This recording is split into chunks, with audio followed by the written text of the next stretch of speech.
6 بڑے فتنے ان کے خلاف کھڑے ہو گئے، اور سیدنا ابو بکر صدیق رضی اللہ تعالیٰ عنہ نے 6 کے 6 مسئلے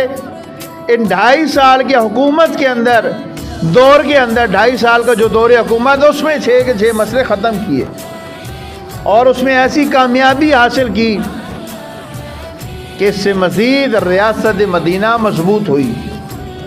اسلامی حکومت مزید مضبوط ہوئی۔ لوگ حضرت ابوبکر صدیق کو داد دیے بغیر نہ رہ سکے، رہتی دنیا تک کے لیے مثال بنا گئے۔ سب سے پہلے جو فتنہ کھڑا ہوا وہ منکرین زکوٰۃ کا تھا۔ کچھ قبائل نے، بدوی قبائل نے اعلان کر دیا کہ ہم زکوٰۃ نہیں دیں گے، یہ ایک ٹیکس ہے، ہم یہ ٹیکس نہیں دینے والے۔ سیدنا ابوبکر صدیق رضی اللہ تعالیٰ عنہ نے کہا کہ دیکھو، جو رسول اللہ صلی اللہ علیہ وسلم کے زمانے